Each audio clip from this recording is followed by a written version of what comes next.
Hello friends, कहानियाँ किसे channel में आपका स्वागत है। ये कहानी का अंतिम भाग है, तो चलिए कहानी शुरू करते हैं। फ्रेंड्स, पिछले अंक में हमने पढ़ा था कि पूनम के ससुराल वालों का व्यवहार उसके साथ कुछ ज़्यादा अच्छा नहीं था। वह उसकी सुंदरता को सभी के सामने शो पीस की तरह पेश करते और उसके मायके वालों से भी संबंध नहीं रखना चाहते थे। पैसे का अहंकार और इस तरह का दिखावा देख पूनम का दिल टूट गया, लेकिन उसने मन ही मन संकल्प किया कि वह इन परिस्थितियों का सामना करेगी। पूनम नितिन के साथ अपने ससुराल रूपी पिंजरे में वापस तो आ गई, लेकिन उसने मन ही मन संकल्प किया कि वो इस पिंजरे को धीरे धीरे अवश्य काट देगी और अपने ख्वाबों का महल बना स्वतंत्र उड़ान भरेगी। तो चलिए अब आगे शुरू करते हैं। पूनम ने धीरे धीरे अपने सास ससुर एवं पति की पसंद नापसंद जानना शुरू कर दिया। उसकी कोशिश होती कि वो सभी का दिल जीत ले और जितनी जल्दी हो सके परिवार का रहन सहन अपना ले और अपनी एक खुद की पहचान बना ले। उसने कहीं पढ़ा था कि अगर सुखी रहना है तो या तो किसी को अपने जैसा बना लो या फिर तुम उनके जैसे बन जाओ। और अब उसकी कोशिश थी कि अगर ससुराल वालों को बदलना है तो पहले खुद में बदलाव लाने होंगे, तभी वो अपने ससुराल में बदलाव लाने के संकल्प में सफल हो पाएगी। कुछ ही दिनों में पूनम ने अपने ससुराल के सदस्यों का सारा इतिहास जान लिया था। वास्तव में उसकी सास एक साधारण परिवार से थी और पैसे वाले घर में आकर मायके से रिश्ता तोड़ चुकी थी या शायद परिस्थितियों वश टूट चुका था। ससुर के माता पिता 4 साल पहले एक एक्सीडेंट में गुजर गए थे।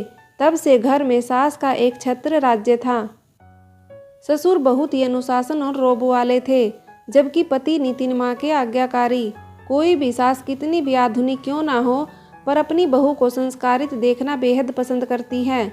उसकी बहू उसकी हर बात माने, उसकी हर आज्ञा का पालन करे। और पूनम ने यह बात गांठ मार ली कि अगर उसने अपना अस्तित्व बनाना है और बचाना है तो सास और पति को ही जरिया बनाना पड़ेगा। सास को ही पहले साधना पड़ेगा, पति तो फिर स्वयं ही सध जाएंगे। हालांकि घर में नौकर चाकर थे काम के लिए, लेकिन पूनम को पता था कि किसी के दिल को जीतना हो तो सबसे पहले उसका पेट मनपसंद चीज़ों से भरो, फिर उनकी पसंद नापसंद को जितना हो सके अपनाओ। चाहे ऊपर से अपनाओ, पर उन्हें ऐसा लगना चाहिए कि वह उनकी तरह ही बन रही है। इससे उसके और उसके मायके वालों पर की जाने वाली टिप्पणी कम हो जाएगी। अब पूनम खुद रसोई घर में जाती और अपनी निगरानी में सबकी पसंद की स्वास्थ्य को ध्यान में रखकर खाना बनाती। उसे पता था कि उसकी सास को शुगर है और उन्हें सुबह नाश्ते में दलिया, स्प्राउट, अनाज और फ्रूट आदि दिए जाते हैं। उसके लिए उनके लिए प्रतिदिन खाने का चार्ट बना दिया और रोज़ अलग अलग चीज़ें सर्व करती। नितिन को खाने में आलू के पराठे के साथ दही चटनी और सांभर डोसा आदि बेहद पसंद थे। वह हर रोज़ अलग अलग तरह के भरवा पराठे टेबल पर सर्व कराती, जबकि ससुर के खाने के मामले में बहुत सावधानी रखती। कोलेस्ट्रॉल की शिकायत जो थी उन्हें, उसके सास ससुर हर तीसरे महीने अपना चेकअप कराते थे। इस बार दोनों की रिपोर्ट जो आई थी बहुत अच्छी थी।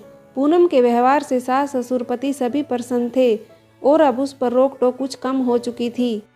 उन्हें लगने लगा था कि पूनम उनके रंग ढंग अपना रही है और अपने गरीब घर से नाता तोड़ चुकी है, क्योंकि उसने अब तक मायके के बारे में कोई बात नहीं की, ना कोई सवाल पूछे। नौकर चाकर भी बहुरानी के स्वयं काम में सहायता और व्यवहार से प्रसन्न थे। हालांकि सजने संवरने में पूनम की ज़्यादा रुचि नहीं थी, लेकिन इतना वह जानती थी कि शादी के बाद पति पत्नी को सजे सवरे रूप में देखना ज़्यादा पसंद करते हैं। ऊपर से उनका बड़े घर की बहू होने का दिखावा। जब भी कोई मेहमान घर आता तो वह हद से ज़्यादा टाइम साज श्रृंगार में लगाती। जब तक 2-3 मैसेजेस बाहर से नहीं आ जाते, कमरे से बाहर नहीं आती और फिर मेहमान के सामने विनम्र होकर कहती, माफ़ करना, बड़े घर की बहू हूँ ना, तो थोड़ा उसी तरह से दिखना भी चाहिए।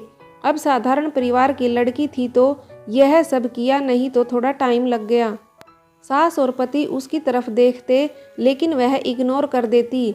ये वही वाक्य थे जो उसको पति और सास द्वारा जब तब सुनाए गए थे। अब उन्होंने यह कहना बंद कर दिया था, क्योंकि वह उन्हें कोई मौका ही नहीं देती थी। अब वह पार्टियों में सभी से बहुत घुल मिल जाती, इतना कि घर वालों पर भी उसका ध्यान नहीं रहता था। सभी मेहमान उसकी बड़ी तारीफ करते और उसे अपने घर इनवाइट करते। कभी पति के दोस्त उसके पति को अपने साथ लाने को कहते, तो कभी सास की सहेलियां उसकी तारीफ करती। तुम्हारी बहू बहुत समझदार और सुंदर है, बहुत किस्मत वाली हो। अपने से ज़्यादा बहू को तवज्जो मिलते देख सास का चेहरा बुझ जाता और औरतों वाली ईर्ष्या उसकी सास के मन में पैदा होने लगी। उन्हें लगने लगा कि बहू एक ही महीने में कुछ ज़्यादा ही आधुनिक होती जा रही है। उनके घर के रीति रिवाज, खान पान और तौर तरीकों को कुछ ज़्यादा ही अपना लिया है। घर में भी नौकरों से काम लेना और घर के छोटे छोटे फैसले वह स्वयं ले रही थी। उन्हें घर में अपना स्थान कम होता लगा। जब भी वह टोकती वह हमेशा कह देती, मम्मी मैं बेशक छोटे गरीब घर की हूँ, लेकिन सीखने में आप पर हूँ। आपने मेरे को चुनकर भूल नहीं की है। मैं आपको दिखा दूंगी। आपकी पसंद नंबर 1 है। आपकी सभी सखी सहेलियाँ आपसे ईर्ष्या करेंगी।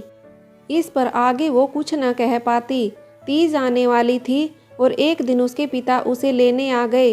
वह देखकर बहुत खुश हुई, पर उसने सास के सामने कोई प्रतिक्रिया नहीं दी और ना ही उत्साह प्रदर्शित किया।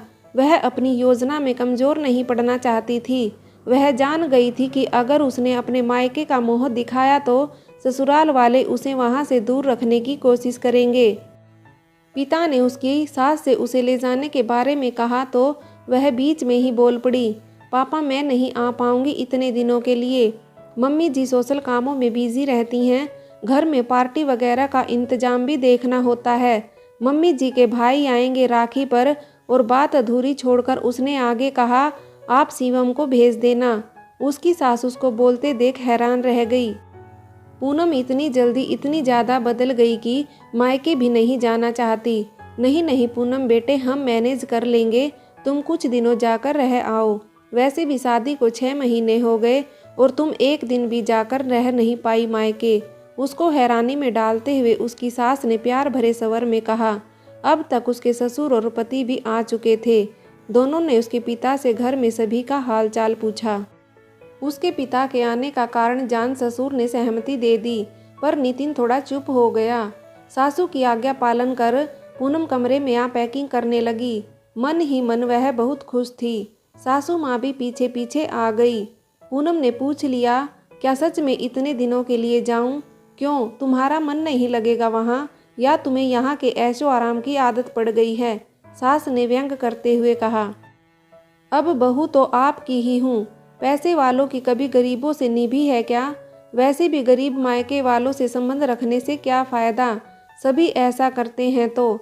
उसने एक तीर निशाने पर मारा। सास ने भौचक्का होकर उसे देखा, पर उसके चेहरे पर कोई भाव नहीं था। उसने जोड़ा, वैसे मम्मी आपके मायके वाले कहाँ रहते हैं? शादी में नहीं देखा मैंने। तुम तैयार हो जाओ, मैं तुम्हारे पापा को चाय नाश्ता करवाती हूँ। ओह हाँ, वो तो मैं भूल ही गई, हमारे यहाँ मेहमानों का बहुत ख्याल रखा जाता है। पूनम ने एक और तीर फेंका। जैसे ही वह जाने को मुड़ी, पूनम पूछ बैठी, मम्मी जी अब मुझे वहाँ सभी के लिए भेंट भी तो ले जानी होगी। आखिर बड़े घर की बहू हूँ तो घर का मान तो रखना पड़ेगा ना। हाँ, मैं अभी इंतजाम करवाती हूँ, कहकर वो जल्दी से मुड़ गई। कुछ देर बाद उसकी सास वापस कमरे में आई और एक साड़ी और श्रृंगार का सामान देकर तीज के व्रत विधान समझाने लगी। तुम्हारी पहली तीज है जो मायके में ही मनाते हैं। उसने झुककर आशीर्वाद लिया और सभी सिर माथे लगा अपने सूटकेस में रख लिया। बहुत से तामझाम के साथ उसकी सास ने गाड़ी में बिठाकर उसे मायके के लिए विदा किया। पूनम मायके में आ गई। उसने एक निश्चिंतता की सांस ली। अब वह एक पड़ाव पार कर चुकी थी। पिंजरे के रखवाले ने ही उसको पिंजरे से बाहर भेजा था। अब बस 1-2 कदम और मंजिल उसे पास आती लगी। मायके में वह आगे की योजना भी बना रही थी। ससुराल में सभी के व्यवहार में परिवर्तन तो लक्षित हो रहा था, बस अब उसे अंजाम तक पहुंचाना था। अब उसे ससुराल रूपी पिंजरे को अपने ख्वाबों के महल में तब्दील करना था। अभी 4 दिन भी नहीं बीते थे कि सास का फ़ोन आया कि उसके बिना ससुराल में कोई रौनक नहीं है। जो सिस्टम उसने खाने पीने का घर का सेट किया था वह सब बिगड़ रहा है। उसने पूछ लिया, वापिस आ जाऊं क्या मम्मी जी? नहीं नहीं, अब तो त्योहार करके ही आना। शादी के बाद पहली राखी है ना तुम्हारी? सास ने जल्दी से कहा। हफ्ता होते होते नितिन का फ़ोन आ गया। पति के स्वर में मायूसी थी। और कितने दिन बाद आओगी? पूनम को भी याद तो आ ही रही थी, लेकिन वह यह कहना नहीं चाहती थी। मैं क्या करूं? मम्मी जी ने ही भेजा है। मैं तो यहाँ आना भी नहीं चाहती थी। आप मम्मी जी से बात करो। आज वह अपनी सहेलियों के घर आई हुई थी। जब उसके भाई का फ़ोन पहुंचा कि जीजाजी आए हुए हैं, उसे हैरानी हुई। घर आई तो देखा नितिन सभी से हंस हंस के बातें कर रहा है। यह वह नितिन नहीं था जो पहली बार आया था। यह शायद उसकी बातों का असर था जो उसने नितिन से कई बार बातों बातों में कही थी कि जो मेरे माँ पापा को सम्मान देगा, मेरे दिल में उसके लिए सम्मान और प्यार होगा। एक बार जतिन ने कहा, वह ऐसा क्यों कह रही है? तब उसने कहा, क्यों, क्या आप नहीं चाहते कि आपके माँ पापा को सभी से सम्मान मिले और जो उनका सम्मान करता है वो आपको अच्छा लगता है? मैं भी तो आपको तभी अच्छी लगती हूँ ना। उसने उसके मन को टटोला। नितिन शायद उसका इशारा समझ गया था कि पूनम कहना क्या चाहती है और आज वह उसके व्यवहार में दिख भी रहा था। उसने आंतरिक खुशी महसूस की। पति का प्यार तो सबको चाहिए, पर माँ पिता का सम्मान भी करे, ये भी हर बेटी चाहती है। और आज यह दिख रहा था। मन का बंद पिंजरा शायद खुलने लगा था। माँ बाप के कहने और भाई की जिद पर नितिन को वहीं रुकने को कहा तो उसने बीच में ही बोल दिया, मम्मी पापा नाराज होंगे। मैं फ़ोन कर देता हूँ, उसने उसकी ओर देखते हुए जवाब दिया। सुबह नाश्ते के बाद नितिन चला गया और पूनम को अपनी मंजिल नज़दीक नज़र आने लगी। टीका कर उसने राखी बांध भाई की आरती उतारी। ऑफिस के बाद नितिन उसे लेने आ चुका था। उसने आगे की प्लानिंग कर रखी थी। लंच करके वह ससुराल चली गई, ससुराल को पिंजरे से अपना ख्वाबों का महल बनाने। अंदर पहुंची तो सास ने खुशी खुशी उसके घर का हाल चाल पूछा और उसके वापस आने पर खुशी जाहिर की। उसने पैर छूकर सासू माँ का आशीर्वाद लिया और पूछा, क्या आप अपने भाई के राखी बांध आई? उसकी बात को सुन वह चुप हो गई, शायद कुछ उदास भी। नितिन अपने कमरे में जा चुका था। तभी बेल बजी। उसने बढ़कर दरवाज़ा खोला। आपकी उदासी आज दूर हो जाएगी मम्मी, उसने मन ही मन कहा। कौन है?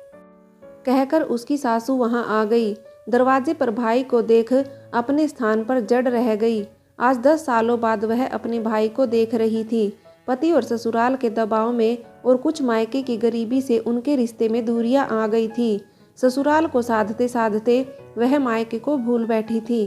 फिर 10 साल पहले माँ बाप के जाते ही ये दूरियां रिश्ते टूटने का कारण बन गई थी। ना वह मायके जाती थी और ना ही भाई बहन के तेवर देख यहाँ आता था। अचानक भाई को सामने देख इतने सालों से अंदर भरा दुख आंसू के जरिए बाहर आ गया। आज के दिन वह हमेशा भाई को याद करती, पर अहंकारवश कभी भाई से मिलने पहले नहीं गई। भैया कहते हुए वह भाई की तरफ बढ़ी, लेकिन फिर अपने कदम पीछे खींच लिए। भाई ने बहन को देखा। नाराज है सुम्मी? सुम्मी चुप रही। तब तक पूनम थाली में राखी और मिठाई लेकर आई। अब यह भाई बहन का रूठना मनाना बाद में मम्मी जी, पहले राखी बांधकर मामा जी की आरती करिए। पूनम ने बोला तो सिम्मी की आंखों में आए आंसू झरझर बहने लगे, मानो अंदर का सारा अहंकार पिघल कर बह रहा हो। भाई ने उसकी आंखों से आंसू को पोंछा। आंसुओं से ही स्वागत करेगी क्या? सुम्मी ने भाई के टीका किया और राखी बांधी और फिर मुंह में घेवर रखा और उसके बाद गले मिलकर रोने लगी। पिंजरा टूटकर बिखर रहा था। पिछले 10 सालों में जो आसपास बुना गया था सोने का। भाई बहन का मिलन देख पूनम बहुत ही राहत महसूस कर रही थी। दोनों भाई बहन पिछले 10 सालों के गिले शिकवे निपटाकर अपनी घर गृहस्थी की बातें करने में लगे पड़े थे, मानो कभी कोई दूरी रही ही ना हो। पूनम ने उनका मिलन कराया है, यह जान सासू ने उसे गले लगा लिया।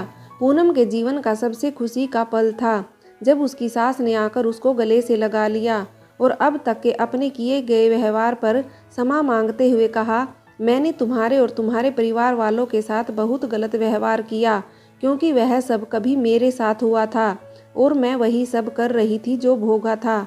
लेकिन आज तुमने मेरी आंखें खोल दी। मुझे अपनी गलती समझ आ गई। अब यह उसका ससुराल नहीं बल्कि उसका अपना घर है, जहां वह जैसे चाहे अपने घर को चला सकती है। धैर्य, संयम और समझदारी से पूनम ने आज अपनी ससुराल को पिंजरे की बजाय अपने ख्वाबों के महल में तब्दील कर दिया था।